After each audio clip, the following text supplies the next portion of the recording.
La historia escrita por hombres siempre reflejó a las mujeres poderosas como mujeres malvadas, pero en su inmensa mayoría fueron heroínas que lucharon contra lo establecido.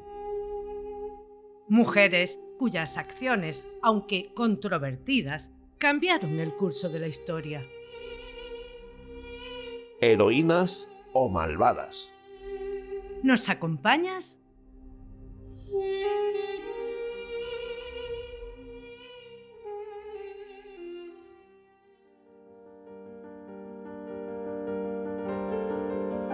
Heroínas de la Guerra de Independencia.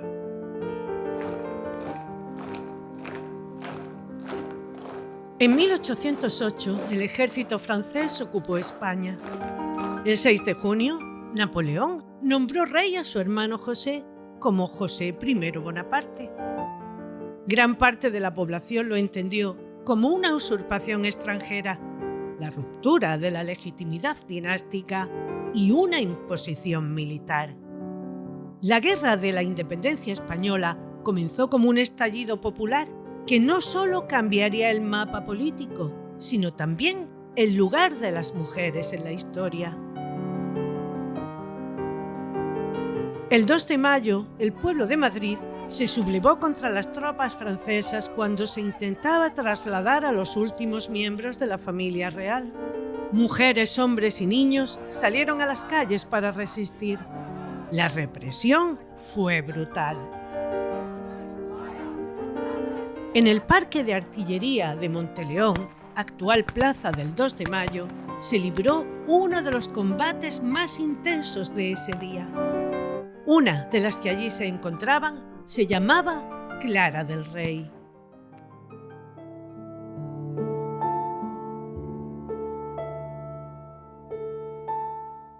Clara nació el 11 de agosto de 1765 en Villalón de Campos, en la provincia de Valladolid, hija de Manuel del Rey y Teresa Calvo. A los 20 años se casó con Manuel González Blanco y tuvieron 3 hijos. A comienzos del siglo XIX se mudaron a Madrid en busca de una vida mejor, como harían muchas familias de esa época. Ese día, junto a su marido y sus 3 hijos, participó en la defensa del parque sirviendo de apoyo junto a los cañones. Fue herida de muerte durante el combate, alcanzada por metralla de un proyectil en la frente. Las listas del Archivo Municipal de Madrid la identifican como una de las víctimas femeninas de aquel día, haciendo mención a que dejaba 2 hijos solteros, por lo que podemos entender que posiblemente también murieron su esposo y al menos uno de sus hijos. Manuela Malasaña tenía apenas 17 años y vivía en el barrio de Las Maravillas. Era hija de un panadero y trabajaba como bordadora. Tras los disturbios fue detenida por los soldados franceses. En su costurero llevaba unas tijeras que consideraron un arma. Fue fusilada sin juicio esa misma noche o al día siguiente. La guerra comenzaba teñida de sangre civil.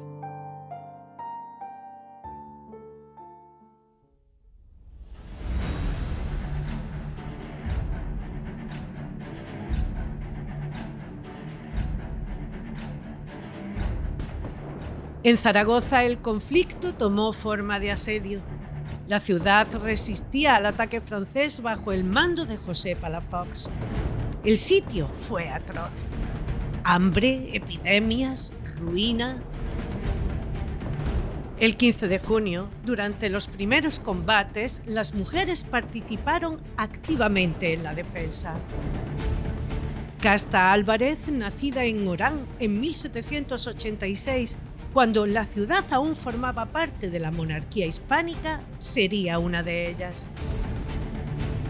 Aunque no se tiene documentación, es muy probable que su familia estuviera vinculada al ejército o a la administración militar y que tras la evacuación española en 1792 regresaran a territorio nacional como ocurrió con otras muchas familias desplazadas.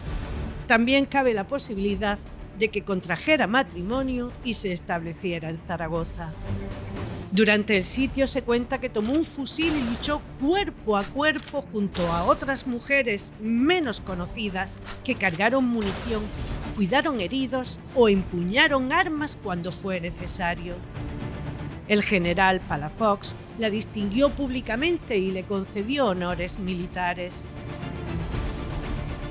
El 2 de junio, Agustina Raimunda María Zaragoza Domènech, nacida en Barcelona el 4 de marzo de 1786 en una familia humilde, tras casar, según consta en documentos civiles y militares, con Juan Roca, militar de artillería, se encontraba en Zaragoza. Aquella mañana se dirigió a la batería del Portillo para llevar comida o munición.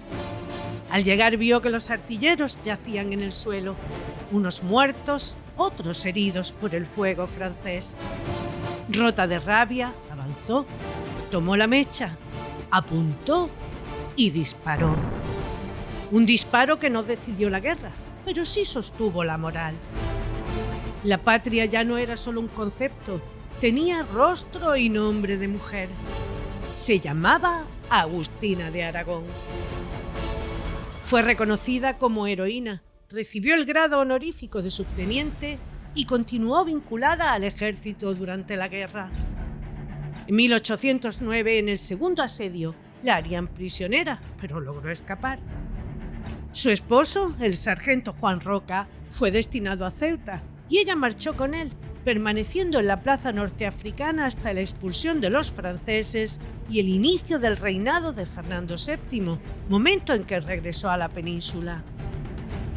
A pesar de recibir distintos reconocimientos oficiales, económicamente su situación era bastante inestable. Tras vivir en distintos lugares como Valencia y Aragón, murió el 29 de mayo de 1857 en Ceuta. En 1870, sus restos fueron trasladados a Zaragoza. Hoy reposa en la iglesia del Portillo, el mismo lugar donde protagonizó su acción legendaria.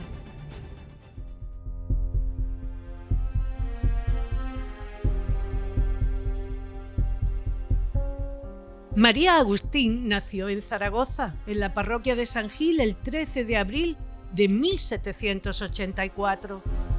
Hija de Antonio Agustín, natural de Bádenas, provincia de Teruel, y Catalina, nacida en Rueda de Jalón, ambos pueblos de la región aragonesa.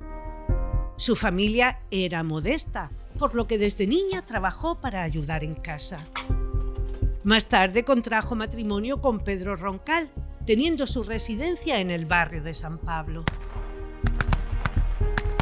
Durante el primer asedio de Zaragoza, varios conventos se convirtieron en puntos estratégicos de defensa, ya que estaban fortificados y ocupados por civiles y milicianos junto a los soldados. María se encontraba en el convento de San José o el de las Carmelitas distribuyendo munición y agua, apoyando a los soldados con tareas de logística e incluso disparando contra las tropas francesas en momentos críticos. Fue herida en el cuello mientras colaboraba cerca de la Puerta del Carmen, zona de fuertes combates, pero a pesar del dolor, continuó con sus tareas de apoyo. Zaragoza se defendió palmo a palmo, convirtiendo conventos, hospitales y viviendas en fortalezas improvisadas. Allí una mujer de entre 38 y 48 años transportaba munición y participaba en combates extremadamente duros en los que empuñó las armas y mantuvo la moral en momentos concretos. Se llamaba Francisca de Paula Ruiz. Conocida como la Fraila, nació en Zaragoza entre 1760 y 70. No sabemos una fecha exacta, no sabemos más de ella.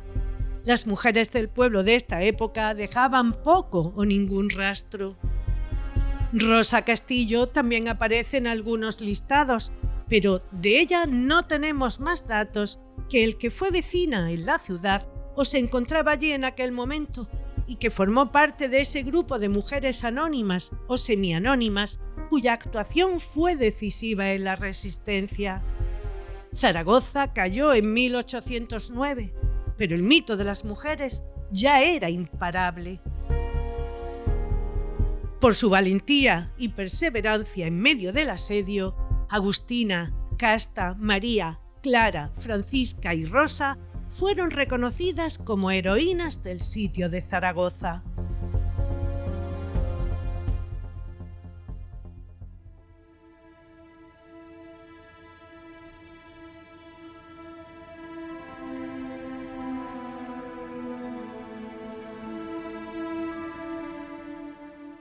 El 6 de junio, las tropas napoleónicas intentaron atravesar Valdepeñas rumbo al sur.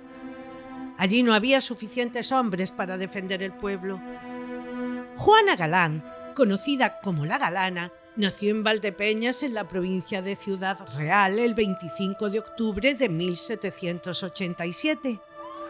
Con apenas 20 años, animó a las mujeres a luchar y organizó la defensa, saliendo a la calle armada con una porra o cachiporra, enfrentándose directamente a la caballería francesa y liderando la resistencia popular. Las mujeres desde las ventanas derramaban agua y aceite hirviendo contra la soldadesca. Una resistencia intensa y sangrienta en la que parte de la villa fue incendiada, que obligó a las tropas francesas a retirarse, retrasando su avance y contribuyendo indirectamente a que la campaña militar española tuviera margen para reorganizarse antes de la batalla de Bailén. El 2 de mayo de 1810 contrajo matrimonio con Bartolomé Ruiz de Lerma, natural de Valdepeñas, con el que tuvo 2 hijas. Murió el 24 de septiembre de 1812 a causa de complicaciones en el parto de su segunda hija, el mismo día en que La Mancha era liberada definitivamente de las tropas napoleónicas. Solo tenía 24 o 25 años.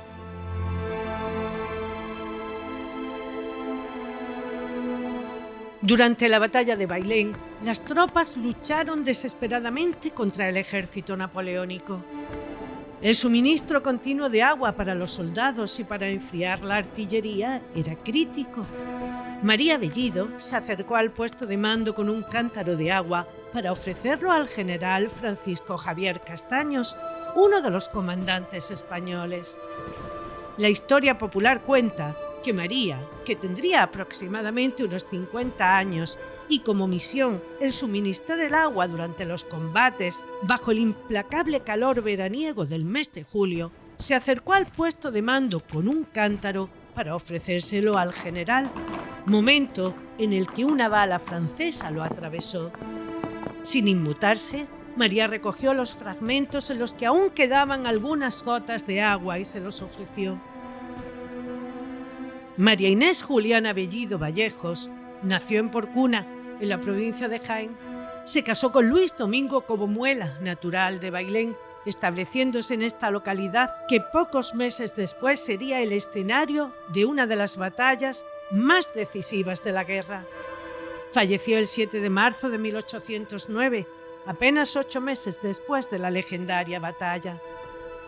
Su vida y hazaña quedaron grabados en la memoria de Bailén y de toda la provincia de Jaén, como emblema de entrega y coraje popular. Como sucede con muchas figuras femeninas de esta época, no se puede documentar con absoluta certeza cada detalle de su historia. Algunas crónicas locales incluso sugieren que su figura representó el valor colectivo de las mujeres aguadoras de Bailén y que la narración concreta de su gesto pudo surgir como síntesis simbólica del coraje popular.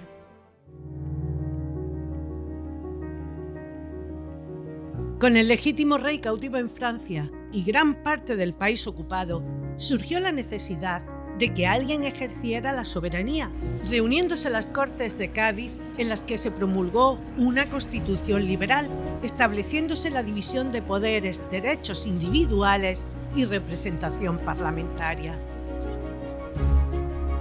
Todo esto necesitaba una narrativa. España no es solo un rey. España es un pueblo que es capaz de sacrificarse colectivamente. Agustina de Aragón, Casta Álvarez y Clara Rey encarnaban el patriotismo popular y la defensa del hogar, la fe y la patria. Ellas eran la prueba de que la nación entera luchó. Aunque las mujeres habían participado activamente en la guerra, la Constitución no les reconoció derechos políticos. Se las utilizó construyendo un modelo en el que ellas eran valientes, pero no revolucionarias, patriotas, pero no reivindicativas, excepcionales en la guerra, pero domésticas en la paz.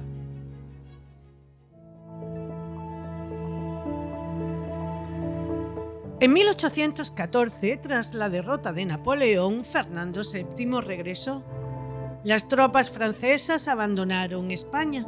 Oficialmente, la guerra había terminado. La Constitución fue derogada, restaurándose el absolutismo y persiguiendo a los liberales.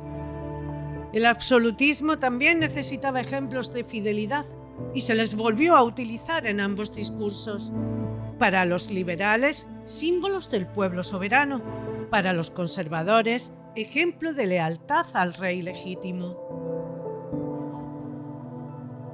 Algunas de ellas obtuvieron pensiones, otras volvieron al anonimato y muchas fueron olvidadas. La guerra que las había necesitado ya no sabía qué hacer con ellas. En el siglo XIX se forjó el mito y la memoria seleccionó nombres. Agustina se convirtió en estatua, Manuela en mártir y Juana Galán en leyenda popular. Posteriormente, Agustina pasó a ser la patriota pura, la madre de la patria. Durante el reinado de Isabel II y las guerras carlistas, se consolidó la idea de una historia nacional común en la que se exaltaran a figuras como Agustina de Aragón.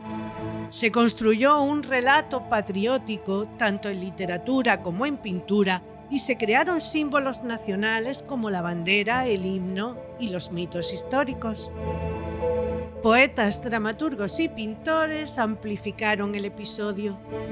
El modelo femenino heroico encajaba perfectamente en la estética romántica europea, que necesitaba figuras que encarnaran el sacrificio, la pureza moral y el patriotismo, presentándolas como jóvenes, bellas, valientes y pobres, movidas por el amor a la patria, pero no por ambición personal, de manera que su heroísmo no rompiera el orden social, sino que lo ennobleciera.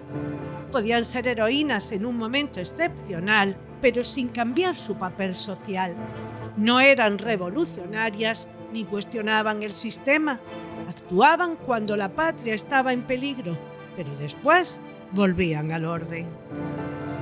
También se exageró el drama, haciéndolas aparecer entre muertos, humo, escombros e iluminadas casi como mártires laicas, reforzando la idea de que la mujer era guardiana moral de la patria, que su fuerza era espiritual, no institucional, y que el heroísmo era excepcional y no permanente, de manera que fuera compatible con el orden patriarcal. El régimen dictatorial franquista las reinterpretó. Agustina de Aragón ahora era ejemplo del patriotismo militar.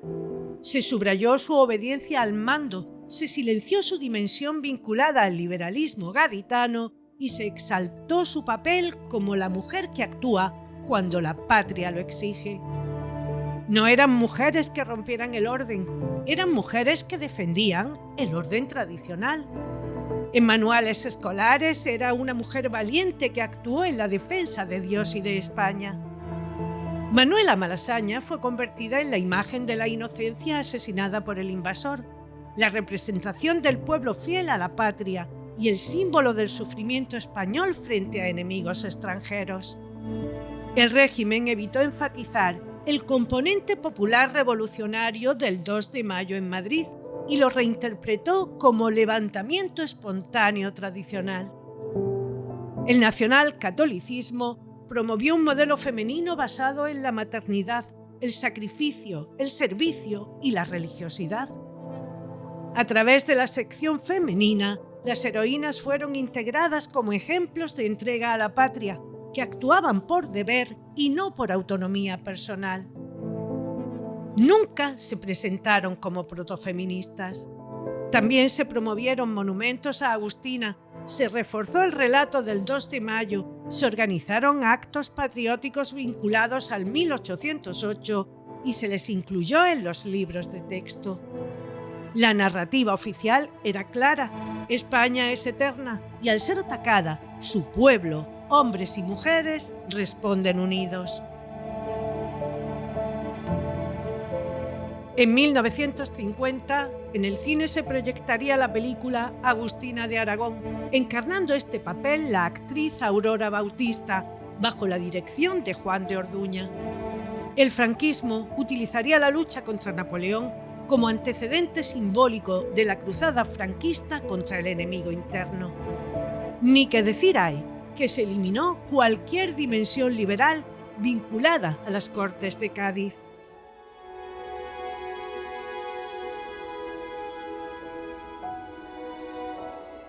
Ellas dispararon un cañón, defendieron una muralla, sostuvieron pólvora entre sus manos. La patria también tuvo rostro de mujer. Pero la historia fue paciente. Las elevó a los altares del pueblo, las pintó bajo cielos incendiados, las filmó entre acordes solemnes y las llamó heroínas. Los liberales las invocaron como prueba de que el pueblo era soberano. La Restauración las abrazó como emblema de fidelidad. El romanticismo las convirtió en emoción nacional y el franquismo las vistió de abnegación y silencio. Fueron útiles como símbolo, pero incómodas como precedente, celebradas como excepción, pero no reconocidas plenamente, elevadas como mito, pero devueltas después al margen de la ciudadanía. Así la nación aprendió a pronunciar sus nombres sin alterar su estructura, aprendió a admirar el coraje femenino sin dejarlas compartir el poder. Y sin embargo, permanece un hecho desnudo. Estuvieron allí, actuaron, decidieron y ocuparon el espacio público en uno de los momentos más críticos. Quizá la verdadera herencia de aquellas mujeres no sea el estruendo del cañón, sino la pregunta que muchas nos haremos: ¿qué habría pasado si en lugar de convertirlas en alegorías se le hubiera reconocido como antecedentes? Porque tal vez el gesto más radical no fue disparar, sino demostrar que por mucho que la historia intente disfrazarlo, a la patria también la defendieron manos que nunca fueron llamadas ciudadanas.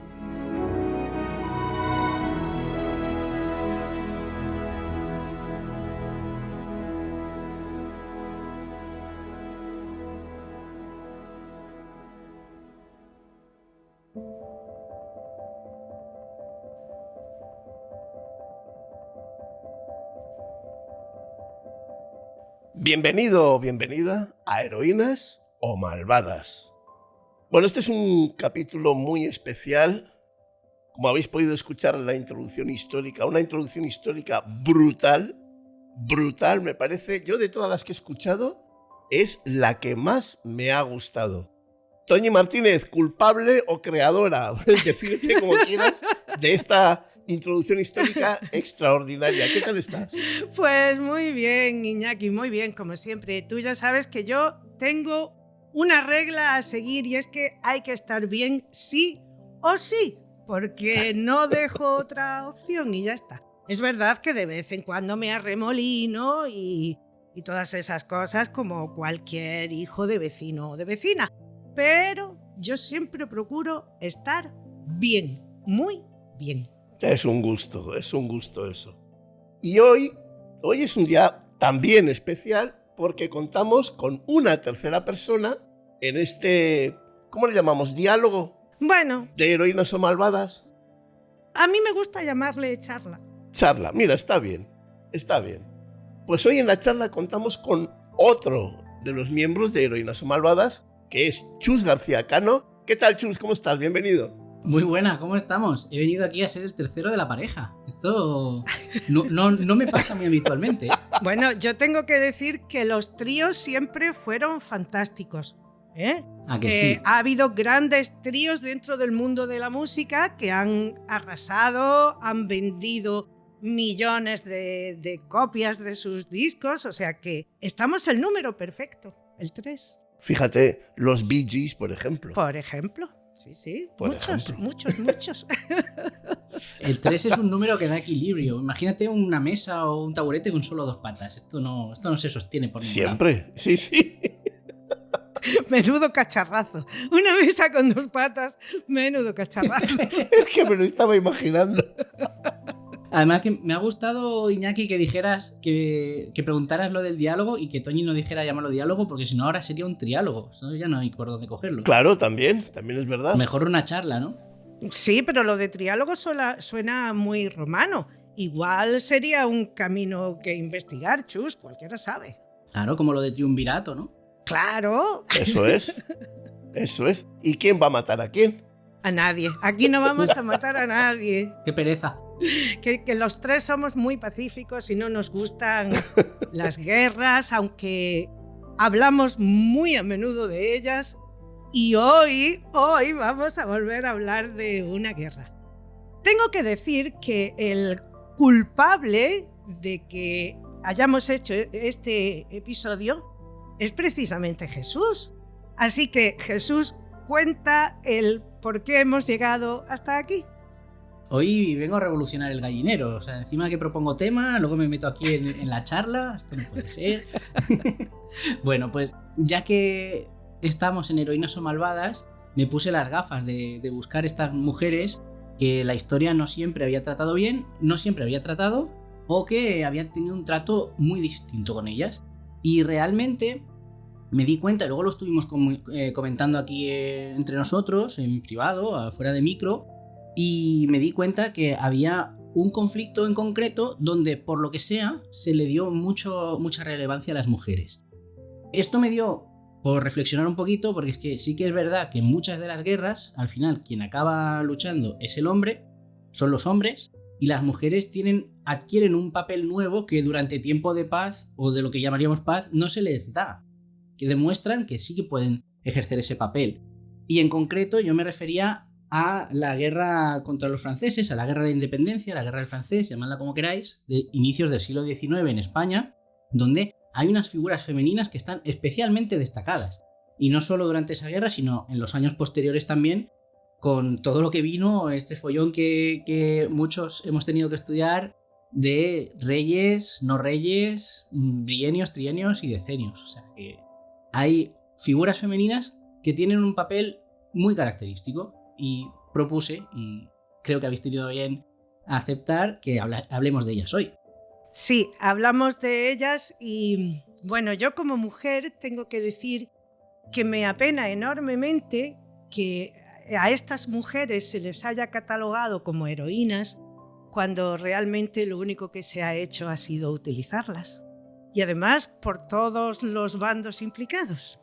Se utilizó por parte del rey exiliado o prisionero o como cada uno le quiera llamar, el innombrable Fernando VII, porque es quizá el peor rey, con diferencia, que hayamos tenido en este país.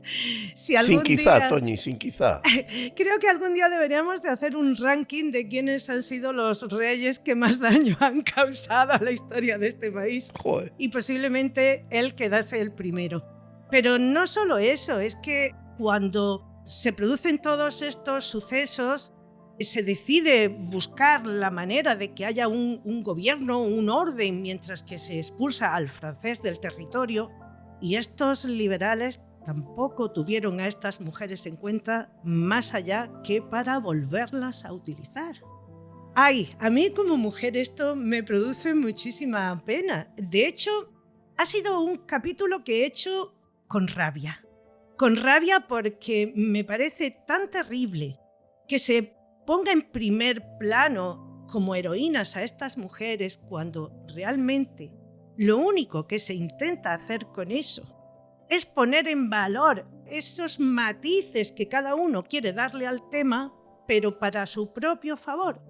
El resto nos olvidamos de ellas. Las Cortes de Cádiz no le dieron ningún reconocimiento a las mujeres. Y así suma y sigue.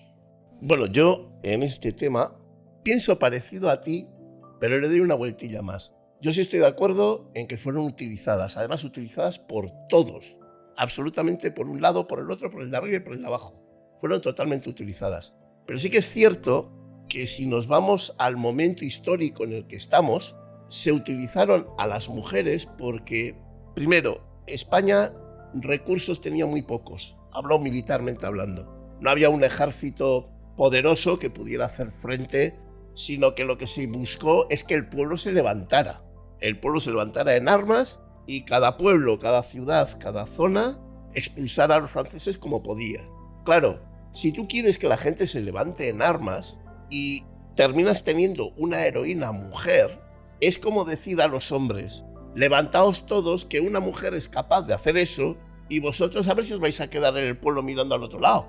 Hay una vertiente de absoluto uso de la mujer como... ¿Os acordáis en la Segunda Guerra Mundial?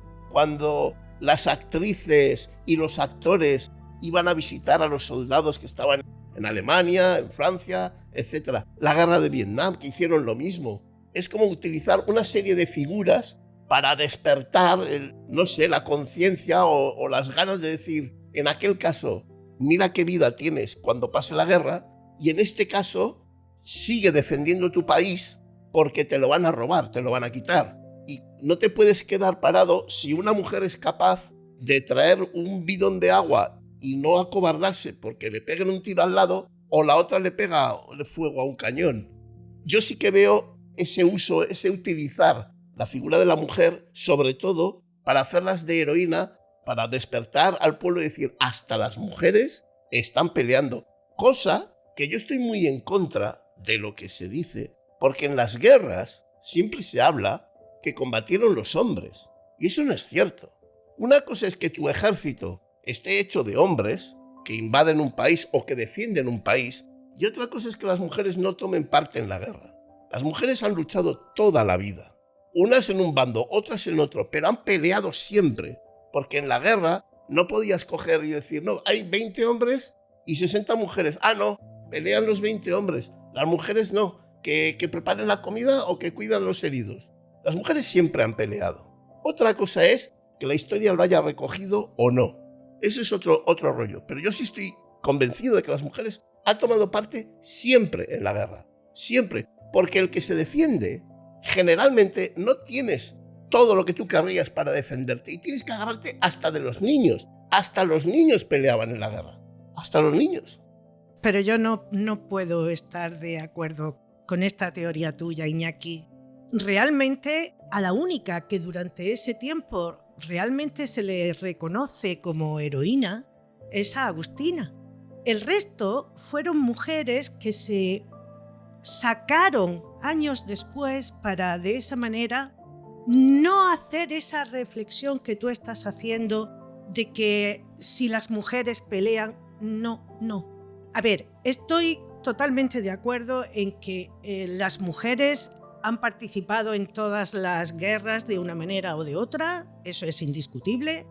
Estoy de acuerdo que además estamos hablando del 1808, cuando España tiene un ejército tremendamente debilitado y algo así como alrededor de 50.000 soldados franceses están ocupando el territorio.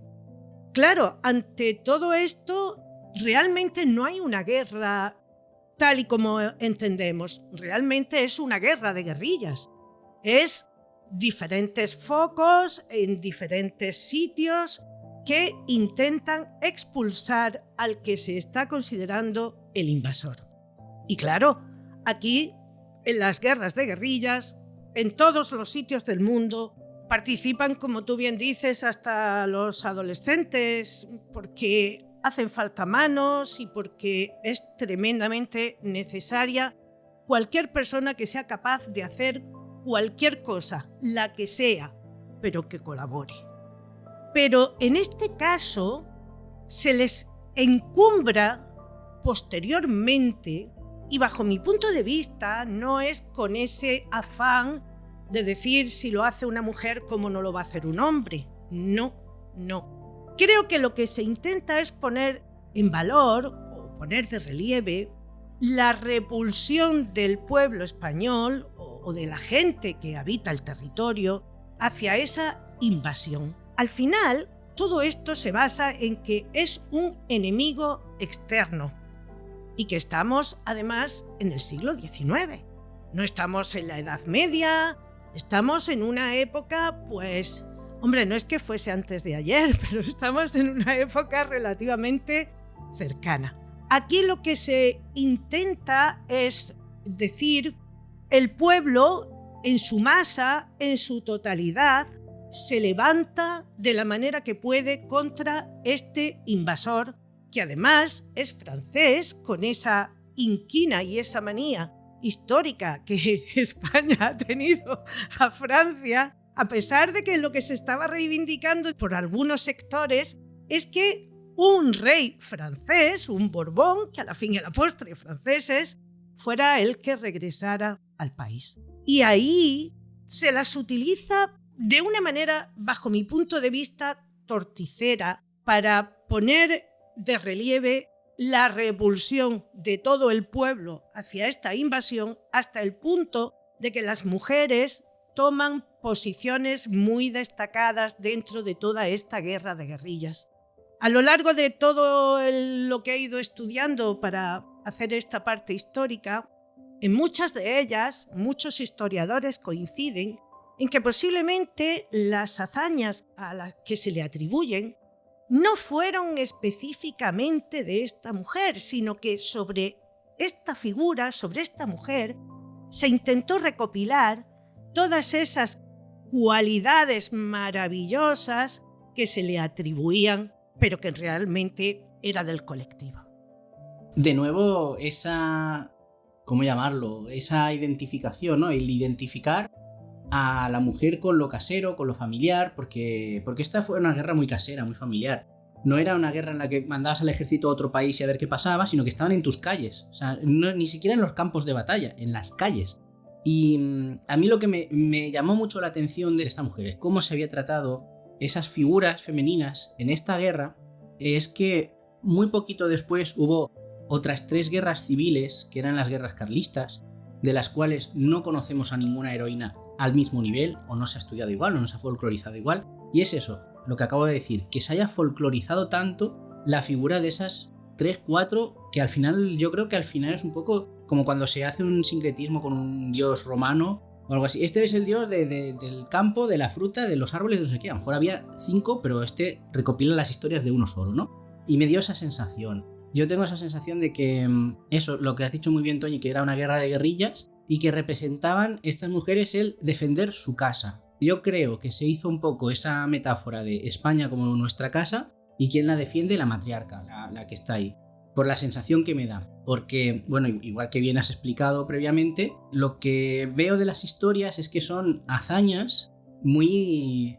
Claro, no estamos hablando de mujeres que lideraran un ejército, que las alistaran en una división, que las llevaran a atender una emboscada a los franceses, que tuvieran algún tipo... No estamos hablando de una Juana de Arco, que podríamos hablar algún día de Juana de Arco, que al final su pecado fue hacer bien lo que estaba haciendo, ser una caudilla de su ejército. No, estamos hablando de personas que estaban defendiendo sus calles, sus casas, sus pueblos, según iban entrando los franceses porque los querían expulsar de ahí, porque lo único que traían era dominación, independientemente de que aquello fuera a mejorar o no el país, eran extranjeros y teníamos que echarlo. Entonces yo creo que el cómo se usa estas imágenes de estas mujeres, como tú bien dices, es posterior, es al final, es pura leyenda, es puro mito, el vamos a crecernos, pero luego a mí me extraña muchísimo que hasta la guerra civil hasta el golpe de estado del 36, que se convirtió en guerra, no hay tantos casos, y incluso ahí, no hay tantos casos de otras mujeres que hayan participado defendiendo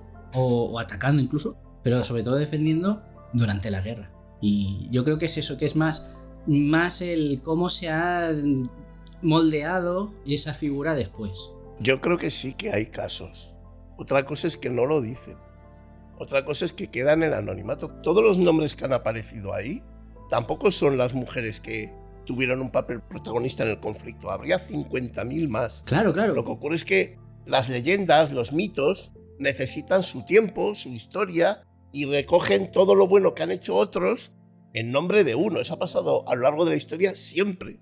Lo que ocurre es que lo que a mí me llama la atención es que en esta guerra sí se plasma eso. Y en las otras, que seguro que hubo mujeres que tomaron parte, si tomaron parte se quedaron en el anonimato.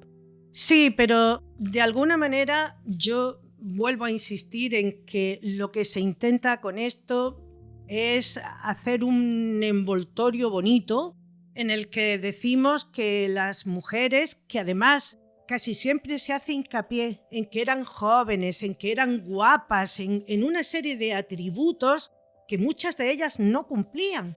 Aquí la única que era jovencita realmente fue Manuela Malasaña. Y Manuela Malasaña solo pasa a la historia de estas heroínas porque la matan, porque lleva en el costurero. Ella se dedica a la costura y lleva unas tijeras. Y esas tijeras los soldados interpretan como que es un arma y la condenan a muerte y la ejecutan ese mismo día o al día siguiente. Manuela Malasaña a día de hoy tiene calles, tiene de todo. ¿Qué hizo esta chiquilla? Pues esta chiquilla lo único que hizo fue pasar por una calle un día que la atraparon los franceses. El resto es romanticismo puro y duro. Y esa es la parte que a mí, como mujer, me molesta y me ofende. Podríamos decir que más que heroína era una mártir, ¿no? Exacto, en todo caso hubiera sido una mártir. Eso pasa siempre. El Cid es lo mismo. El Cid ha pasado como abanderado de la España y no luchó por España jamás. Claro, todos los intereses de la gente que manda, cada uno utiliza los nombres a su gusto y para que le haga un favorcito. Luego, si es verdad o es mentira, no le importa a nadie. A nadie le importa. Bueno, pero nosotros estamos aquí precisamente para sacar o separar la paja del trigo. Claro. Creo que nuestra obligación, por decirlo de alguna manera, es poner en valor la realidad de estas mujeres a las que se les da el trato de heroínas, pero heroínas domésticas, heroínas caseras, heroínas que solo salen a combatir al enemigo cuando de alguna manera no les queda más remedio, pero una vez que se ha acabado el conflicto, vuelven a la casa, al puchero, a la aguja, al cuidado de las criaturas. Claro, como siempre. Al final se les utiliza y se les tiene ahí y se saca de ellas lo que se puede, y una vez que se va el caos y vuelve otra vez la normalidad, arrinconadas, como siempre. Mira, me ha llamado la atención esto que has dicho, Iñaki, de que estamos hablando de unas cuantas, pero en una guerra hay 50 o hay más, y no estamos hablando de todas. Claro. Lo cual me hace pensar una vez más, había más, vale, pero ¿a cuántas conoces con el nombre como conoces a Agustina de Aragón? A ninguna. ¿A cuántas les han dedicado un barrio entero como a Manuela Malasaña? Quiero decir, eso es lo que a mí me choca y me chirría, y nosotros estamos aquí precisamente para cuestionar esta historia oficial. No de cualquier manera, hay que mirarla con otros ojos tranquilamente, de que la forma en la que se hicieron famosas no fue realmente por hazañas, que no les quiero quitar el mérito a lo que hicieran, sino por esa imagen ya manida de esa mujer que cuida, esa madre o esa esposa o esa compañera que defiende su casa mientras el hombre se ha ido a luchar contra los... De hecho, hay una cosa que estaba leyendo también en el caso, por ejemplo, de Juana Galán, que no se le reconoció en su momento nada de lo que había hecho, porque se empezó a decir de ella que había enloquecido, que estaba de líos con... ¿Cómo se llamaba? El chaleco, creo que le llamaban, Francisco, no me acuerdo, que era uno del ejército, y como se había liado con él y le había sido infiel a su marido, entonces durante mucho tiempo no se habló de ella. Ahora tú vas por Valdepeñas, hay esculturas suyas, hay calles con su nombre, hay un montón de cosas, pero durante mucho tiempo fue muy denostada, y de hecho hasta había algún romance por ahí y había algún panfleto que decían que se había enemistado con Agustina de Aragón por culpa de un hombre. Ya ves tú que a lo mejor, no lo sé, pero igual ni se conocían. Que esta mujer se murió con 25 años. Seguramente. Ya tardaba la cosa en que hubiera un romance, ¿eh? Claro. Ya tardaba esto. Sí, por eso os decía que a mí me molesta enormemente como mujer el que todo el valor de esas mujeres se haya quedado resumido a vamos a acomodarlo a lo que nuestro estado patriarcal necesita, que es muy bien, combatieron, pero una vez que esto terminó, ellas volvieron al sitio que supuestamente, según ellos, les correspondía, la casa. No se les dio derecho de nada. Tengo una curiosidad, porque claro, no he seguido mucho cómo es la evolución, pero ¿en qué momento de la historia se le da más importancia a estas mujeres? ¿Puede ser que sea durante el franquismo? Esa es una buena pregunta. Realmente se les da mucha importancia en la época del romanticismo. Ya hemos comentado en más de una ocasión que el romanticismo ha hecho mucho daño a las mujeres en general. Esa es la pura verdad. Porque durante este tiempo, pues, se les convirtió en malvadas en unos casos, envenenadoras, prostitutas, o sea, al romanticismo le gustaba todo lo que fuera carnaza y claro, qué mejor carnaza que el meter a una mujer de por medio y darle todos estos atributos. Pero, sin lugar a dudas, la época donde más acento se pone a todo esto es tras el golpe de Estado, como tú bien apuntabas. Por lo menos esa es la sensación que yo tengo. Porque es que hasta la sección femenina las utilizó. Estaba tardando en salir, ¿eh? Que son mucho de estas cosas, ¿eh? Que les gusta mucho señalar de esta forma a la mujer. Claro, al final, lo que decía Iñaki, en eso sí que estoy de acuerdo con Iñaki. Ellos, los que mandaban, querían moldear a la sociedad femenina a imagen y semejanza de estas heroínas.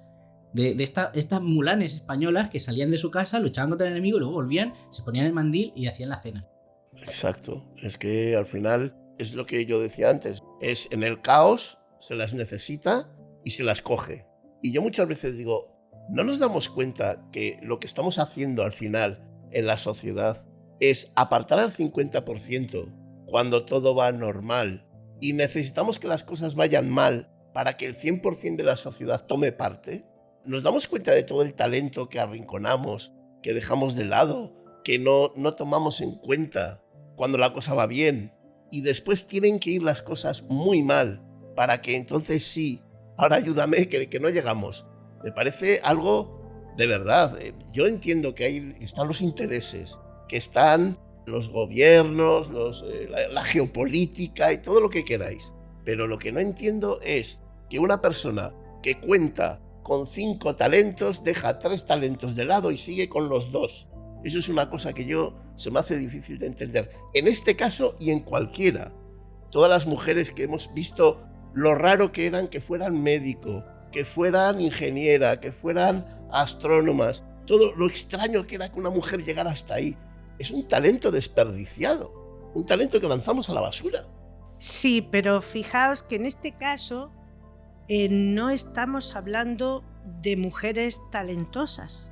Estamos hablando de mujeres del pueblo llano, de vecinas que se tiran a la calle a defender sus ciudades palmo a palmo. Que en muchos casos nos han quedado estos nombres, pero en muchos casos las hubo que no han trascendido a ningún sitio, que no sabemos absolutamente nada de ellas y que incluso de estas, de las que estamos hablando hoy, la información es escasísima. Escasísima. A veces no pasa de 3 renglones. No, iba a llevar agua al general y una bala francesa le atravesó el cántaro y ella se agachó a recoger los cuarterones del cántaro que aún tenían 3 gotas de agua para dárselo. A ver, si nos paramos a pensar, estamos viendo que es una manera de romantizar un hecho histórico para de esa manera aprovecharlo en servicio de a quien le interesaba. Y no podemos perder de vista, bajo ningún concepto, que durante todos estos años de los que estamos hablando, nuestra sociedad es tremendamente patriarcal. Y por eso a ellas se las coloca en el sitio que se las coloca. Y por eso se les romantiza diciendo que son jóvenes, guapas, atrevidas, capaces de llevarse por delante a lo que haga falta. A ver, yo no voy a cuestionar el hecho de que efectivamente Agustina fuera a llevarle de comer al marido, se encontrara allí a todo el mundo desparramado por los suelos después del ataque francés y ella agarrara y le prendiera mecha al cañón. Yo esto no lo voy a poner en duda. Es lo que cuentan y como yo no estaba allí, pues no lo voy a poner en duda, ¿vale? Pero parémonos a pensar de una manera fría. El hecho de que Agustina prendiera aquel cañón no cambió nada, no modificó el transcurso de la guerra, si es que le podemos llamar guerra o de la guerrilla, no cambió absolutamente nada. Son episodios. Claro, ¿dónde está el valor que se le da a Agustina? En el hecho de decir que contra el invasor francés hasta las mujeres se tiraron a las calles. Pero, de la misma manera, vuelvo a insistir, cuando esto ha terminado, todas ellas volvieron a lo que se suponía que debía de ser su posición natural o lo que les correspondía, que era volver a las casas. Daos cuenta de una cosa, y es algo que lo tenemos presente en algo tan llamativo y lo tenemos presente a lo largo de toda la historia, ¿eh? Desde que se conoce la historia de los primeros humanos de los que tenemos noticia en la península ibérica, y no sé si será por qué es esta zona así, porque es el Mediterráneo, también pasa en Grecia, también pasaba en Creta. La imagen, o sea, la importancia que se le da a la imagen de la mujer protectora, y pasa en la religión. La península ibérica era un territorio tan devoto de diosas de la fertilidad, diosas de la protección, diosas del hogar, que si os fijáis el catolicismo cómo ha arraigado en España a través de las vírgenes. Cada provincia, cada pueblo tiene una virgen. María solo hay una, pero se representan 27 formas distintas. Y depende de dónde apareciese, tenían esa buena suerte, esa mala suerte, las niñas de ese pueblo de llamarse de esa forma. Porque anda que no conozco yo a prados, y a llanos, y a caminos, y a pilares. Bueno, ya lo dice la canción, que la Virgen del Pilar decía que quería ser capitana de la tropa aragonesa y no francesa. Es generar esa propaganda que causa esa simpatía al pueblo de estas mujeres son heroínas que han luchado contra estos invasores, pero no se vuelve a saber nada más de ella. Y luego es eso, en otros conflictos que no son tan de invasión, que no nos entran tanto dentro porque hemos perdido territorios. Bueno, yo no estaba. España como entidad perdió territorios. Pero eso de que entraran, de que cruzaran los Pirineos y más, como ya hemos comentado en este mismo podcast, se lo permitieron los gobernantes de este mismo territorio, eso dolió mucho. Y la forma de contrarrestarlo, la forma de crear esa propaganda era precisamente eso, propaganda. Crear esas heroínas de la nada. Y como a nosotros lo que nos gusta, a nosotros me refiero a nosotros tres, es que lo que se dice se pueda demostrar, pues ahí es donde nos chirría, que no es tan fácil demostrar eso. No solo es que no sea fácil, es que es prácticamente imposible porque... Es pura propaganda. Claro, porque estamos hablando de que se construye una historia donde prácticamente se las lleva casi a los altares a estas mujeres, se las convierte prácticamente en santas, no santas de la Iglesia Católica, santas laicas, pero de la misma manera, en su momento, cuando se las manda de vuelta a casa, nadie se ocupa de ellas, nadie se acuerda de ellas y en muchos casos hasta incluso llegan a ser incómodas. Incómodas porque estas mujeres, muchas de ellas estaban ligadas no solamente a expulsar al francés, sino a la parte liberal, a los que tampoco querían que volviera el rey. Y en cambio esto se silencia, de esto no se dice ni media palabra. Agustina fue una de ellas. No se ha vuelto a decir nada a este respecto. ¿Por qué? Pues porque la historia a vender era esa, que estas mujeres se alzaron contra el invasor, porque todo lo demás estaba muy bien. Tenía que volver el rey, todo estaba muy bien. Y además ellas no protestaban de nada, su vida era magnífica. Hombre, por Dios, las mujeres de esa época vivían como reinas, tenían todos los derechos del mundo. Evidentemente, entiéndase mi ironía. Y como todo estaba tan maravillosamente bien y todo era tan magnífico, pues una vez acabado el conflicto, una vez expulsado al francés, pues ellas ya no tienen más nada que hacer. Se volvieron incómodas. Yo en este apartado siempre me ha llamado mucho la atención, y ahora que lo he estado investigando un poco, no he encontrado nada potente en relación a que es la película que yo me hago, para que el pueblo expulse a los franceses, me da igual si dan 50, 100 o 500.000 o 20. Tiene que haber un hastío o tiene que haber, pues eso, odio al francés, o los franceses se tienen que pasar mucho con la gente, se levanta el pueblo y el pueblo es capaz de formar más o menos un grupo homogéneo que expulsa a los franceses de aquí. Bien, acto seguido, demostrado que en aquella época España se había colocado frente a los franceses, se había dicho hasta aquí, vuelve el rey. Pero es un rey que realmente no tiene mucho que ver ni con los que se levantaron, ni con los que verdaderamente pues, pusieron la carne al asador para salir del caos aquel.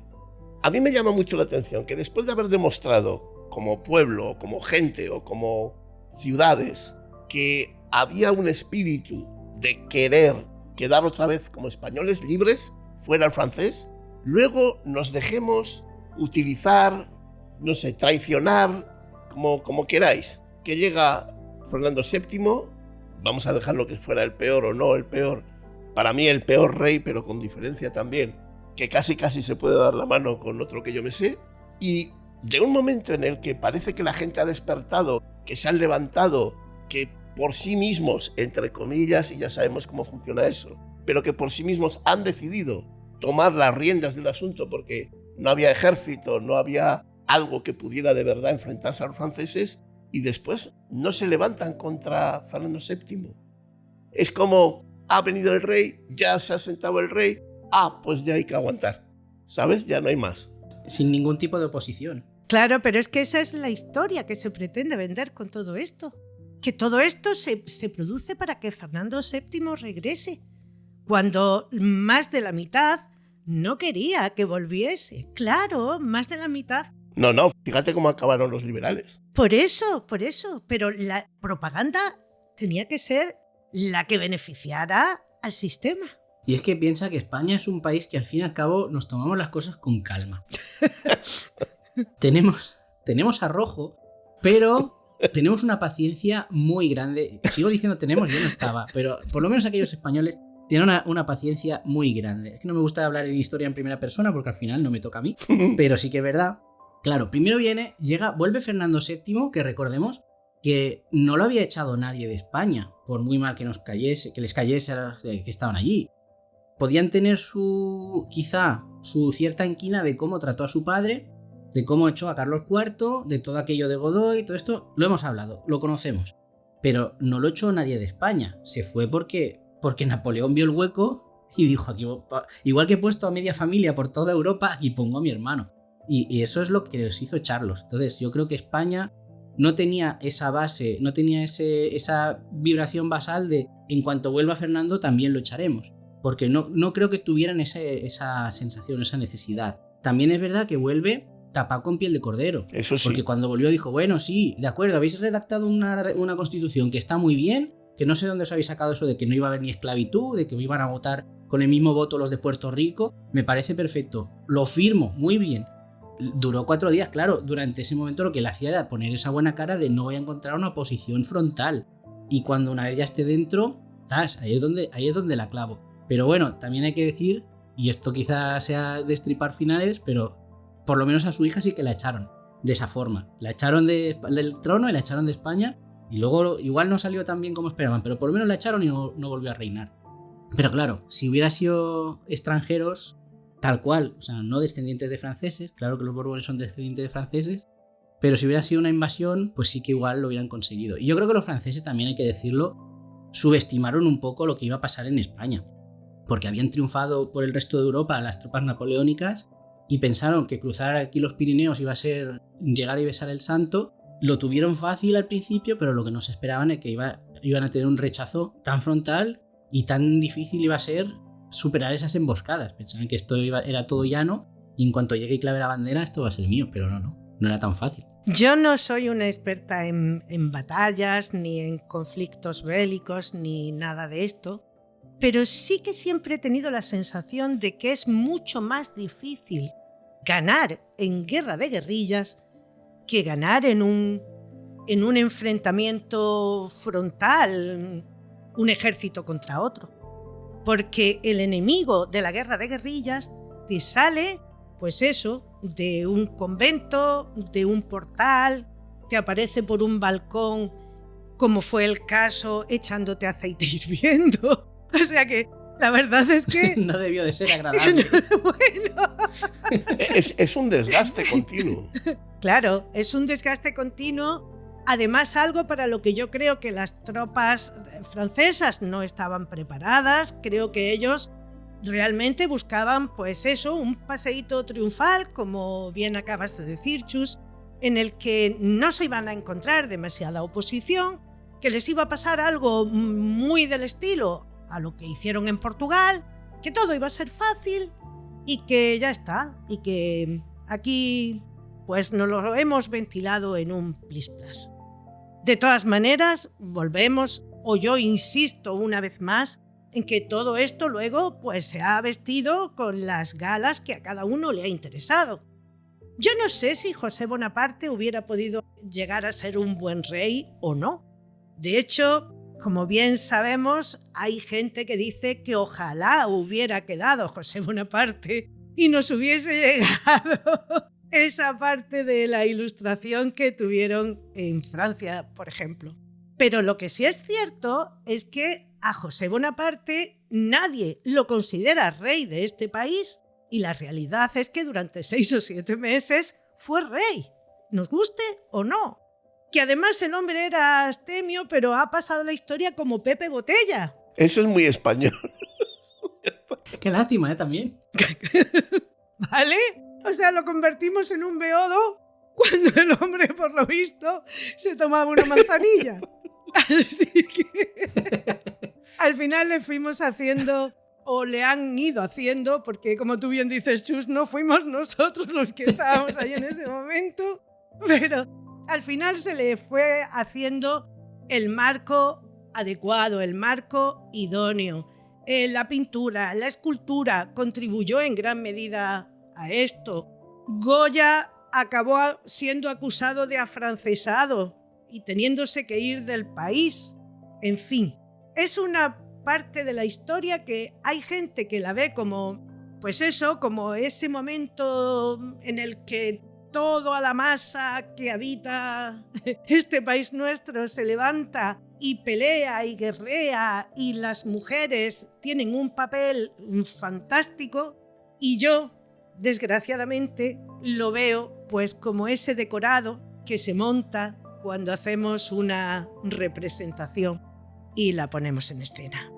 Y creo que este fue el caso. Y como tú bien decías, Jesús, Chus, a mí pues esto me produce un escozorcillo en la boca del estómago que no puedo ocultar ni negar, y que de alguna manera pues me da mucha rabia y mucho coraje, porque creo que las mujeres siempre han tenido en la historia un papel importante que contar. Fijaos si todo forma parte de un decorado, que os voy a llevar hasta el país de al lado y unos poquitos años antes, a la Revolución Francesa. ¿Cuántas heroínas de la Revolución Francesa conocemos? ¿Acaso es que las mujeres francesas no se levantaron también? Sabemos que muchas de ellas se fueron a tomar la Bastilla sin ir más lejos. Pero no tenemos el nombre de ninguna, ¿eh? Efectivamente. De la que más se ha oído hablar ha sido de María Antonieta y por lo que le pasó. De los que participaron en esa revolución, ninguna mujer. Aparte que eso también es para echarle a comer aparte, porque la Revolución Francesa tampoco es como nos la contaron. No era esa revolución popular ideal, pero bueno, igualmente no hubo. Esa folclorización, ¿no? Claro, aquella no fue ideal, igual que tampoco fue ideal nuestra batalla contra los franceses. Pero aquí hemos convertido a una serie de mujeres en heroínas que yo no tengo conocimiento de que esto haya pasado en ningún otro país. Y esto creo que nos debemos de preguntar el porqué, evidentemente. Yo creo que uno de los porqués es el nacionalismo. Aquí hay un componente nacionalista. Es España, y España surge contra Francia, porque nos han invadido. Y nosotros, hasta las mujeres, toman el papel, toman la fuerza y nos defendemos porque somos de aquí. El nacionalismo, eso cambia mucho la historia. Totalmente de acuerdo. Que tiene un tinte nacionalista que se va arrastrando a lo largo de los años. Es que casos similares son escasísimos. No digo que no los haya, pero escasísimos. Son eso, puro folclore. A mí me recuerda mucho esta conversación que estamos teniendo a ese famoso cartel, no sé si es británica o estadounidense, esa imagen de una mujer con el pañuelo, la típica mujer con el pañuelo enseñando el músculo diciendo nosotras podemos. ¿Por qué? Porque esa propaganda, ese cartel, estoy seguro que no lo hizo ningún sindicato de mujeres ni ninguna asociación feminista. Es, vosotras podéis, porque como nos estamos quedando sin industria, porque los hombres están yendo a luchar, a ver si echáis una mano, ahora os necesitamos, y cuando todo esto termine, ¿cuántas mujeres siguieron trabajando o de jefas de las fábricas donde se metieron a trabajar después para cubrir ese papel, ese expediente? Estoy seguro de que ninguna o muy poca. Cero patatero. Exacto. Os voy a poner otro ejemplo. En el mundo del perro, en ese mismo tiempo, las mujeres fueron las que se hicieron cargo de seguir adiestrando a los perros para el ejército. Esto es una cosa que casi siempre habían hecho los hombres. Pero durante este conflicto bélico, como no hay hombres, como los hombres están en el frente, en Europa, son las mujeres las que se encargan de adiestrar a estos perros para que estos perros ayuden en tareas de guerra, para que transporten medicamentos de la Cruz Roja de un sitio a otro, para que se sirvan de correos y lleven mensajes de un sitio a otro. Cuando el conflicto termina, las mujeres dejaron de desarrollar esta función.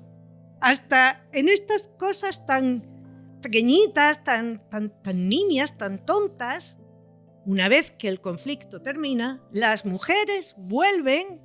Bueno, habrá quien incluso pueda llegar a decir a donde nunca tendrían que haber salido. ¿Quién lo ha dicho? Lo ha dicho abiertamente, ¿eh? Nos han escondido para decirlo. Por eso. Bueno, lo dicen, pero luego cuando hace falta bien que tiran. Al final, cuando todo está bien, está muy fácil decirlo. Pero cuando la necesidad apremia, tiramos otra vez y enchufamos otra vez la batería esta que tenemos ahí almacenada en el almacén por si las moscas. Es que al final, ¿cómo vamos funcionando? Y esto no es una cosa que según va el tiempo adelante va a menos, no, es que se sigue manteniendo. Sí, pero lo peor de todo, por lo menos bajo mi punto de vista, es que, como ya he comentado en otras ocasiones, de unos años para acá, vamos en un claro retroceso. Claro, por eso, claro. En un clarísimo retroceso. Yo me espanto cuando escucho a chiquillas con 16 o 17 años con una incultura total y atroz acerca de lo que están diciendo, pues decir que ojalá volviésemos a los tiempos de la dictadura, porque en ese tiempo sí que se vivía bien. Porque quien decidió poner en boga esa frase quizás sí vivía mejor, o su familia vivía mejor. Sí, seguramente. Pero quizá el no distinguirnos de ello es lo que quizá nos está llevando a lo que nos está llevando. Y lo que decía Toñi, la incultura, el no saber, la ignorancia, el no haber vivido aquellos tiempos, el dejarte llevar por lo que te dice alguien, tu propia rabia hacia algo que la aprovecha otro para su propio beneficio. Que al final las fórmulas están ya creadas. No sé, a mí me da mucha pena. Es el resultado del... Quizá no estoy cobrando yo por decir esta palabra, pero es el resultado de esa folclorización. Yo he visto en agendas de institutos pues pintar cosas que a lo mejor ya están muy desfasadas, pero porque es lo que mola, ¿no? Porque es lo que... Y quizá para ellos es una moda que se pase, que yo quiero pensar que se va a pasar. Nos da la sensación, a mí me da la sensación, a ver qué opináis, de que este encumbramiento de estas mujeres en esta guerra en realidad era un poco como, o sea, marcar las líneas de por dónde debería ir el feminismo para aquellas personas que lo marcaron. Por ejemplo, has nombrado, Toñi, en la sección femenina, ¿no? Mirad, mujeres, este va a ser vuestro modelo y hasta aquí os seguiremos y os acompañaremos. Más allá no. Porque, no sé, hace bien poco oía, de hecho en todos los 8 de marzo vuelve a repetirse, alguna comparecencia de algún diputado de algún partido abiertamente fascista, que no sé por qué se les da tantos minutos en televisión cuando no están obligados a hacerlo, incluso en las públicas, diciendo que sí, que están de acuerdo con el feminismo, pero ese feminismo que no molestaba, ese feminismo de antes, el que no llenaba las calles ni decía cosas soeces, ni se manifestaba ni se pintaba en la cara. Yo creo que un poco destacar a esas mujeres al final es una vacuna. Vamos a destacar a estas mujeres, pero no para destacar a las mujeres. Estoy totalmente de acuerdo contigo, Chus. Yo también estoy convencida de que era la manera de confeccionar un patrón a través de ellas para decirle al resto de las mujeres del mundo español, este es el camino a seguir. Tú puedes salir de este camino solo en justificadas ocasiones, que es cuando la patria te necesita. Pero en el momento que esto se ha terminado, realmente de ellas, lo que más nos ha llegado es realmente del tiempo de la dictadura. Es que es a lo que voy yo. Es que en el tiempo de la dictadura se les incluye hasta en los libros de texto. Eso es lo que a mí me llama la atención. Como una manera de adoctrinamiento. Y mira que se incluían pocas cosas en esos libros de texto, ¿eh? Mira que eran exiguos. Prácticamente, sí, prácticamente nada. Pero en esto se hizo mucho hincapié. No se les enseñaba qué había pasado en la Primera República, no, todo esto no importaba. Pero claro, destacar sobre todo a Agustina como esa grandísima heroína que prácticamente había sido la que había decidido el final de este conflicto, es justamente ahí donde se le pone más foco a este asunto. Es la heroína de Aragón. Realmente era catalana, pero ha quedado como la aragonesa de pro. Eso ya es abrir otro melón, ¿eh? Eso no vayamos a hacer que piensen. Es curioso, fijaros, a lo largo de la historia, todos los personajes femeninos que hay, yo creo que hay pocos que reciben el espaldarazo y el apoyo, digamos, entre comillas, de la narrativa histórica homologada como estas mujeres, ¿no? Estas mujeres son las heroínas, las que se levantaron, las que tenían ahí, ¿no? Esa mujer poderosa, ¿no? Resulta que en el único caso, o en los pocos casos, en los que la mujer recibe la aceptación por parte de esa narrativa, bueno, la gubernamental o la estipulada, digamos, esos pocos casos que reciben ese espaldarazo es para hacer trampa. Dicho mal y pronto, qué putada. Las únicas veces que puedes decir, oye, pues mira, la historia de cuando yo tenía 5 años está de acuerdo en que Agustina de Aragón era una heroína, es así. Y dices, joder, para una vez que dicen es así, es para usarla como trampa, como cebo. Qué triste. Por eso al principio de esta conversación que estamos manteniendo, yo decía que para mí había sido un sabor muy agridulce. De hecho, cuando Jesús plantea el tema, yo ya le digo, a ver, es todo producto de la romantización, pero sí, vamos a escarbar, igual hay cosas que a mí se me han escapado o no las tengo en el punto de mira, pero al final, desgraciadamente, pues se confirma. Todo es fruto de esa romantización, todo es fruto de ese escenario en el que nos las pintan pues con las ropas ahí medio rotas, las bombas en las manos, el fuego, claro, las ciudades ardiendo. Heroína total. Un poco como esa imagen de la República, ¿no? Guiando a su pueblo. Sí. Sí. Y ya está. Que precisamente preguntabas, ¿cuántas heroínas había en esa revolución? Pues la del cuadro. Claro, efectivamente, es la única que conocemos. Sí, pero además es que guerras ha habido en toda Europa, ha habido en todo el mundo, y bien está que no nos lleguen las de Malasia. Pero en Europa seguro que ha habido muchas mujeres como estas de las que estamos hablando que también participaron, que también arriesgaron, que también combatieron, que nadie ha reconocido sus nombres. Dales tiempo, deja que salga una dictadura y ya verás cómo van a salir. Yo creo que ya a estas alturas... Casi prefiero que no, ¿eh? Sí, yo también, pero peor que toda la Segunda Guerra Mundial. Y si observáis, de la Segunda Guerra Mundial se habla de mujeres que fueron espías, eso sí, pero ya está. Yo creo que esto depende de los guionistas de cada época. Dicen, ahora ¿qué toca? Ahora toca heroínas domésticas. ¿Ahora qué toca? Ahora toca espías. Ahora vamos a hablar de las mujeres qué tal, qué cual. Y igual es eso, ¿no? El patriarcado en cada momento decide cuáles van a ser sus iconos. Y cuando tú hablas del romanticismo, pues es eso, esa mujer perfecta, platónica, para esos valores. Sí, yo estoy convencida que esto es así. Bueno, chicos, me gustaría que cada uno de vosotros hiciera un alegato final a esta conversación y con esto le pusiéramos punto y final hasta el siguiente episodio. Así que, Chus, continúa tú, por ejemplo. Pues una vez más nos damos cuenta de que al final el relato es lo que cuenta y el relato casi siempre nos lo venden pues envuelto en un celofán y muy brillante, pero cuando escarbas un poco, cuando te fijas en cómo fueron las cosas, no es tan así. Que realmente las guerras no le traen bien a nadie, eso lo sabemos, pero que si en algún momento pudimos pensar que había héroes o heroínas, que realmente su historia no se ha contado como fue, y mucho menos como debería contarse para que entendiéramos qué ha pasado exactamente.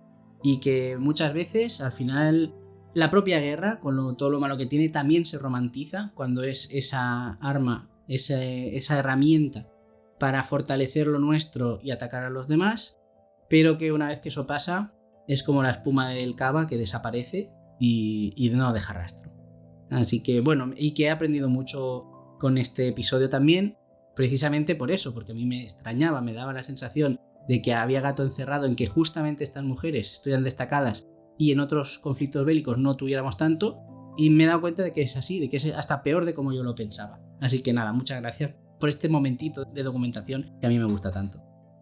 A mí, de toda esta historia, que como ya he dicho antes, me fastidia que para una vez que la narrativa encumbra a una mujer es para que sirva a los intereses de siempre.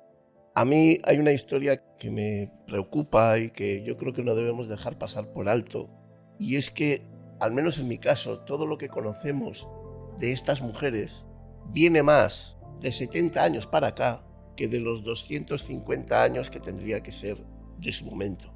Y eso es preocupante, porque yo siempre he tenido el concepto o la sensación de que desde cuando yo era muy pequeñito, según iba creciendo, la sociedad iba evolucionando, todos mentalmente íbamos evolucionando, íbamos adaptándonos a las novedades y a un mundo que se abría a nuevas posibilidades. Y ahora estoy viendo que este embudo, en lugar de seguirse abriendo, lo que empieza es a cerrarse otra vez. Y eso es lo que más me preocupa, porque creo que ha costado mucho hacer este camino, ir abriéndonos, porque la sociedad no es tan fácil de abrirse y no todos vamos a la vez. Hay que esperar muchos años para ver resultados. Joder, que cuando yo estaba viendo resultados, ahora veamos otra vez, que volvemos otra vez al embudo contrario, pues fastidia. Y es una pena que Agustina de Aragón, que Casta Álvarez, que Juana Galán, Clara del Rey, Manuela Malsaña y muchas mujeres más, su relato, su retrato, quede un poco en manos de quien le ha interesado en su momento despertar una especie de patriotismo, además también, sí, de patriarcado, porque utilizo estas figuras ahora, pero luego al rincón. Cuando ya no me hacen falta, al rincón. Creo que, a ver, puede que estemos a tiempo, pero me preocupa que la imagen de estas mujeres sea más moderna de lo que debería de ser, lo cual implica que parece que damos pasos adelante, pero si damos 5 pasos, en realidad son 2, no son los 5, porque se vuelve a retroalimentar la jugada, a retroalimentar la figura de una mujer que cuando hace falta la utilizamos, está ahí, pero que cuando ya todo va bien sobra y hacemos para que no moleste. Y eso es cuanto menos peligroso. Pues yo quiero apuntar el que si tenemos el nombre de ellas es porque hacía falta tener nombres para de esa manera poder escenificar de la manera correcta todo ese relato de alguna manera inventado. Había que ponerle un nombre y un apellido para de esa manera hacerla como real. Si lo contábamos sin nombre y apellido, no podíamos hacerle a la gente en su cabeza esa imagen que nosotros no, que ellos querían transmitir. Así que, por desgracia, las conocemos y se llaman así como se podían haber llamado de otra cualquier manera. ¡Ay! a mí me da mucha pena que tengamos que hablar de ellas en este sentido. Pero evidentemente nuestra responsabilidad y de alguna manera nuestra obligación es poner blanco sobre negro todo lo que ha pasado en la historia en relación con las mujeres y su utilización continua y constante a lo largo de los siglos, cada vez adaptándolas al relato que a esas sociedades patriarcales les ha interesado ponerlas. Bueno, chicos, agradecidísima de este ratito de conversación, agradecidísima de que hayamos podido hablar de estas mujeres que, aunque eso sean nombres de referencia, no oculta que detrás de esto sí que hubo una población femenina que se movilizó, que luchó, que posiblemente no lo hizo por lo que nos han querido contar, sino por otras causas bastante más honorables que esta que nos han contado, que seguramente en el alma de ellas, aunque no las podemos considerar protofeministas, pero en el alma de ellas sí que estaba esa progresión hacia un estado en el que hubiese más igualdad y que de la misma manera que ellas salían a combatir, luego tuviesen terreno para otros derechos y que una vez más se quedaron con las ganas de que eso pasara y que una vez más las mujeres tenemos que lamentar que la historia nos trate tan mal. Fíjate, este episodio ha sido extraño. ¿Te acuerdas, Toñi, el episodio que hicimos que hablamos del racismo en Estados Unidos? Lo que nos costó aquel episodio. Sí, pero para mí sigue siendo el episodio que más me ha costado, porque en relatar toda la serie de atrocidades que el supremacismo blanco cometió, creo que no es comparable con esto. No, comparable no, pero tengo esa sensación, ¿no? El mal sabor de que boca. Al final, sí, el mal sabor de boca, de que es esa trampa me repatea los higadillos. Deciros que he estado encantado, que ha sido un placer hoy estar los tres aquí juntos y que, bueno, que aunque el tema es así, yo he disfrutado mucho, he aprendido mucho, es un placer escucharos porque tenéis talento y sobre todo esa cosa de comunicar que me gusta mucho. Yo lo he pasado muy bien, me lo he pasado como un enano, nunca mejor dicho. Y nada, pues despedirme sin más hasta el mes que viene. Pues encantado de haber estado aquí en directo falso o verdadero con vosotros y espero repetir algún día, pero vamos, que sobre todo, encantado de escucharos y encantado de seguir aquí. Pues yo tengo que decir que para mí ha sido una experiencia muy grata el que esta charla haya sido a 3. No sé si quitarte el caleidoscopio y meterlo en un cajón y que a partir de ahora esté siempre por aquí con nosotros. Porque si bien es verdad que tu caleidoscopio es maravilloso y es una forma de ver una historia desde otro punto de vista súper interesante, pues a mí me ha gustado mucho el hecho de que aquí los tres sobre la marcha vayamos poniendo nuestras impresiones sobre la mesa y vayamos hablando de ellas. Bueno, nos despedimos, como bien decía Iñaki y bien decía Jesús, nos despedimos de ti hasta dentro de 4 semanas, 5 semanas, nunca sé bien cuántas semanas trae cada mes, pero bueno, más o menos el mes que viene, el primer martes del mes que viene, estaremos de nuevo aquí. Hasta que nos volvamos a encontrar, lo que siempre te digo, cuídate, quiérete, no desaproveches ni un solo segundo de la vida, porque cada segundo es irrecuperable. Un besote, nos escuchamos pronto.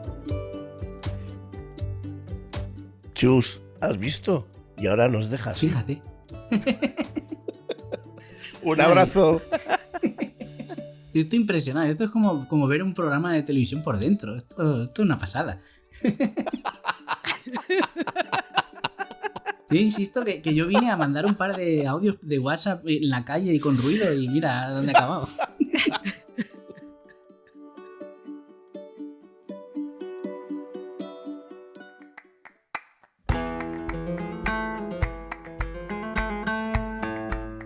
Hay una paradoja silenciosa que atraviesa toda la historia desde la humanidad. Una paradoja que se repite siglo tras siglo, guerra tras guerra, crisis tras crisis. Durante siglos, en casi todas las sociedades, el papel de la mujer ha sido definido con una precisión casi implacable. El hogar, la familia, la crianza, la educación de los hijos, la mujer como madre, la mujer como esposa, como guardiana del mundo doméstico.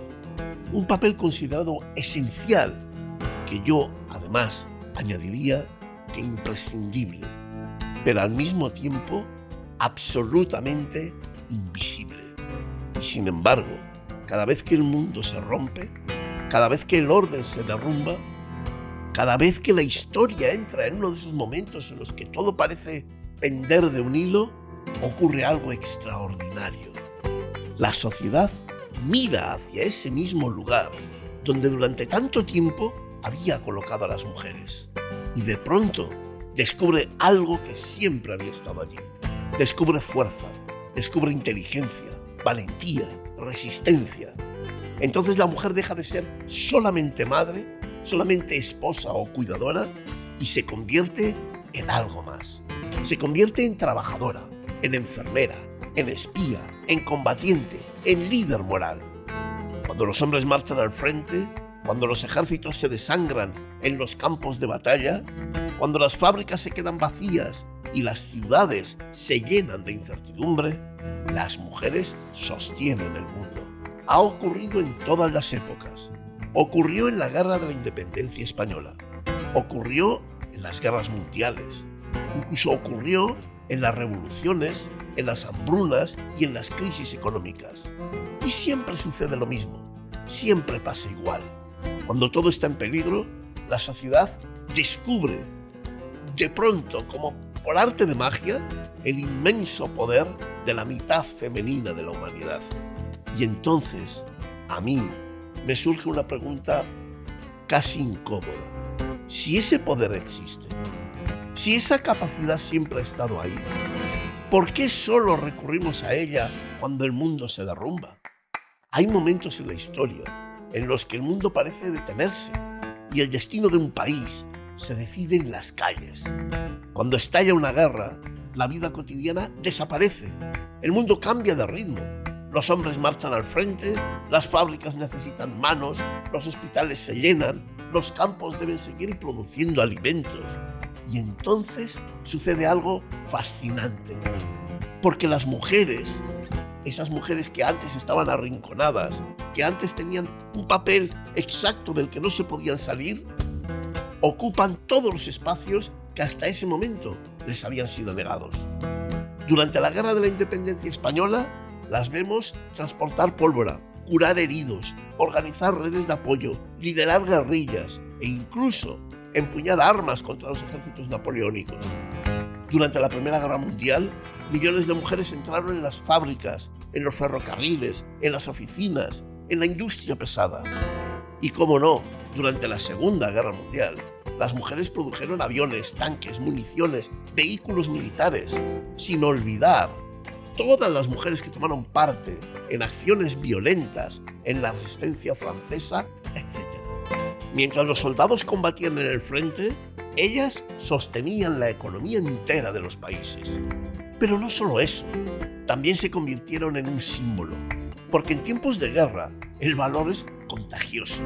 Cuando la propaganda quería levantar la moral de los soldados, recurrían a la imagen de la mujer. Las heroínas de Zaragoza, las enfermeras del frente, las trabajadoras de las fábricas, incluso las artistas. Actrices de Hollywood cruzando océanos para actuar ante soldados exhaustos en medio de la Segunda Guerra Mundial. No eran solo espectáculos, no era solo eso. Eran combustible emocional, recordatorios de lo que se defendía, recordatorios de la vida que espera más allá del campo de batalla, recordatorios de que incluso las mujeres estaban participando en el esfuerzo colectivo.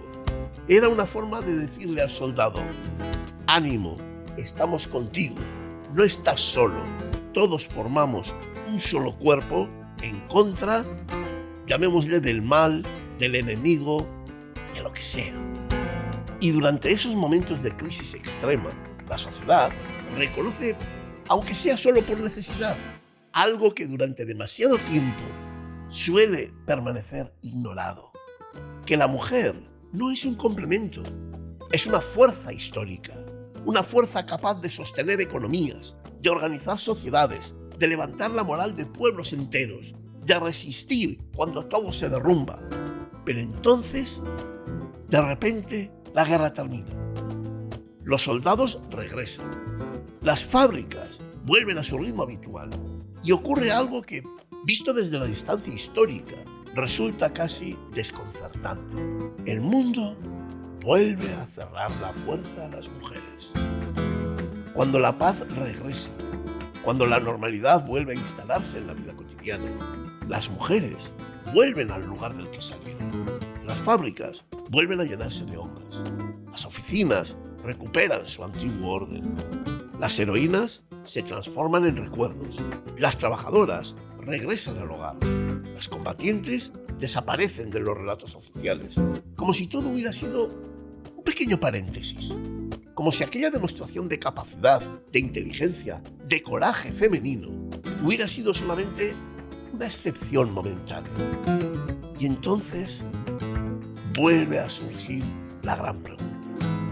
Una pregunta que seguramente ningún historiador honesto debería olvidar. Si sabemos que ese poder existe, si sabemos que esa capacidad está ahí, que las mujeres poseen una energía, digamos, social, económica y moral tan enorme, ¿por qué la escondemos? ¿Por qué la relegamos? ¿Por qué permitimos que tanta inteligencia, tanta creatividad y tanta fortaleza se diluyan en los márgenes de la historia cotidiana?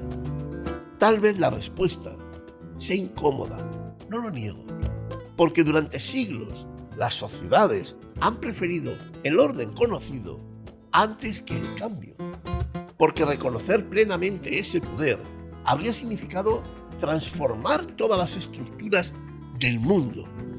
Pero también hay otra posibilidad. Quizá la historia nos esté enseñando algo. Quizá cada crisis, cada guerra, cada momento límite nos recuerda una verdad que en tiempos de bonanza preferimos olvidar. Que la fuerza de una sociedad no reside en una parte de ella, reside en todas sus personas.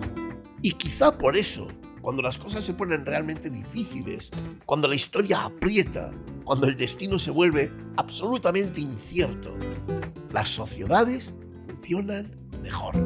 Porque entonces, por fin, dejamos de desperdiciar talento, de limitar capacidades, de ignorar fuerzas y utilizamos todo lo que somos. Hombres, mujeres, comunidades enteras.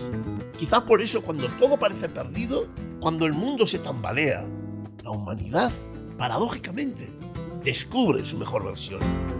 Y tal vez ahí, en ese instante de lucidez colectiva, esté escondida la verdadera lección de la historia.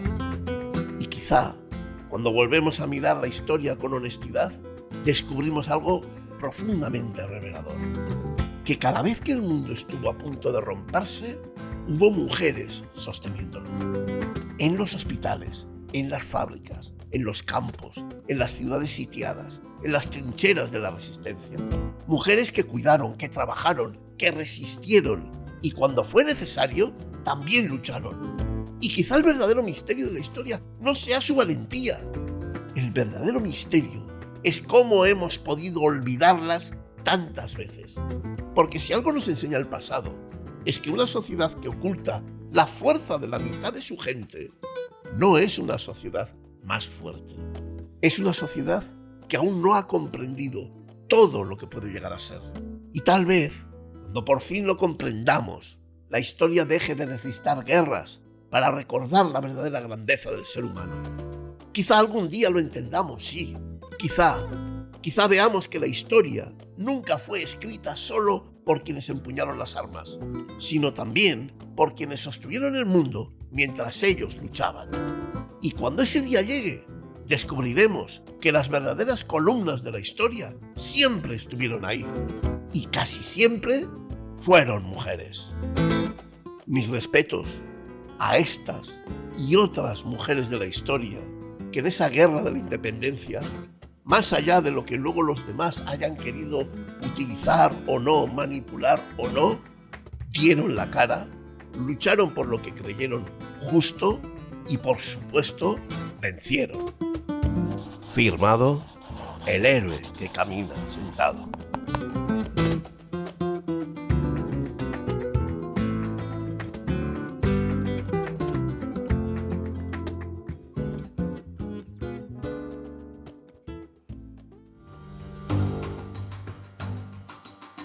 Has escuchado Heroínas o Malvadas, un podcast de Toñi Martínez, Iñaki Urdangarín Iraeta y la colaboración especial de Jesús García Cano, en el que el primer martes de cada mes analizaremos la figura de una mujer que dejó su huella en la historia. Si te ha gustado, no olvides darle a seguir y recomendarnos a tus amistades. Gracias por escucharnos.